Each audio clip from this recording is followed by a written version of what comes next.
The ancient forest of Eldergrove lay under a heavy silence, broken only by the mournful sigh of wind through towering oaks older than memory deep within its heart.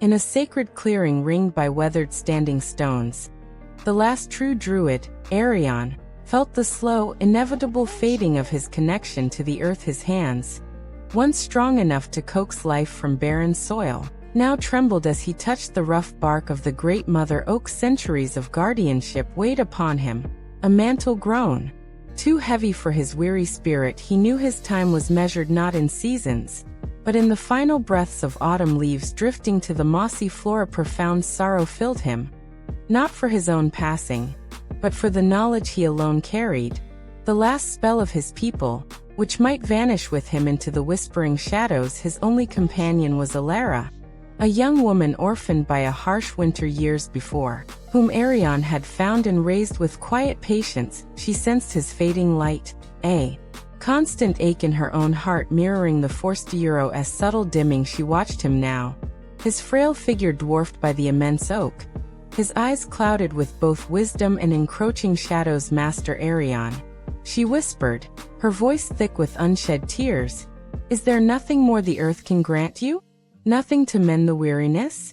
Arion turned slowly, a gentle, sad smile touching his lips. The earth gives, Elara, and the earth reclaims. My roots have grown deep, but the season for my rest has come. Yet, before I return to the soil, there is one final weaving, one last duty I must perform. It requires your hands and your heart. For days, Arion guided Elara through rituals forgotten by the world. Beyond the trees they gathered dewdrops kissed by the first frost, petals from the last stubborn moonflower clinging to life and soil.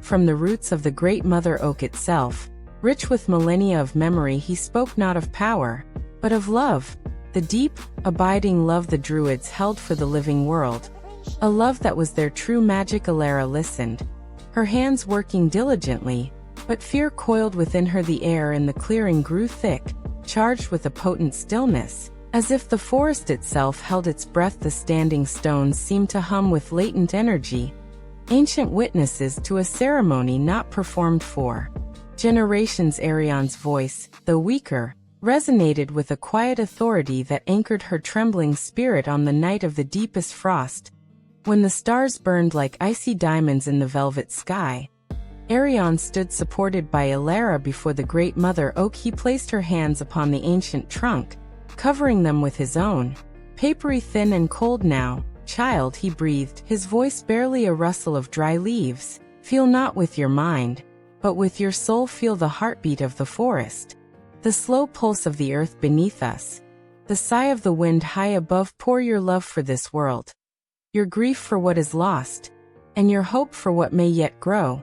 Into the tree. The spell is not command, Elara, it is surrender. It is a gift. He closed his eyes, drawing a final, shuddering breath. Elara felt a surge of warmth flow from his hands into hers, merging with the fierce torrent of her own devotion pouring into the ancient wood. A soft, golden light blossomed beneath their joined hands, spreading like liquid sunlight up the massive trunk and out along every branch, causing the remaining frost crystals to glitter like a million tiny stars. The light pulsed, gentle yet immense, flowing outwards in a silent wave through the clearing. It touched the standing stones, and they glowed faintly in response. It seeped into the frozen ground, and where it passed, tiny green shoots defiantly pushed through the frost, sparkling with vitality. The wave expanded, unseen but deeply felt, rippling through the entire expanse of Eldergrove. Ancient trees seemed to straighten, their leaves shimmering with renewed vigor even in winter's grasp.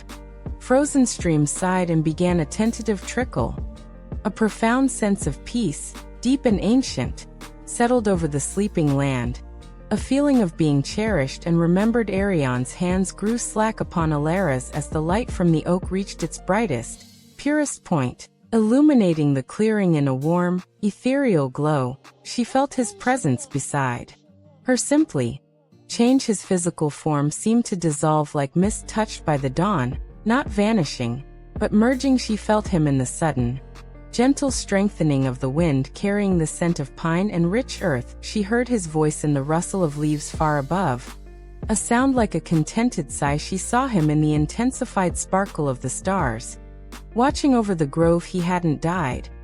He had become part of the forest's eternal song, his love and wisdom woven into the very fabric of the living world he had served so faithfully. A profound sense of peace, mingled with aching loss, washed over her as silent tears traced warm paths down her cold cheeks. Elara stood alone in the clearing, the golden light slowly receding back into the great mother oak, leaving behind only starlight and the profound, living silence of the awakened forest. She placed her palm flat against the ancient bark. Once more it felt different, warmer, humming with a vibrant energy that hadn't been there before. Resonating deep within her own bones, she wasn't truly alone. Arion's presence was everywhere. In the resilient green shoots, in the flowing water, in the wind, in the deep, patient strength of the stones. He had entrusted her not just with knowledge, but with the living embodiment of the Druids' last spell. An eternal covenant of love and protection woven into the heartwood of the world itself. She was the guardian now, the keeper of the sacred grove, forever bound to the land by the enduring magic of sacrifice and renewal. Taking a deep breath of the crisp, vital air, Elara turned her face towards the whispering trees, ready to listen to the forest's song, a melody now forever enriched by the Druid's last, loving spell.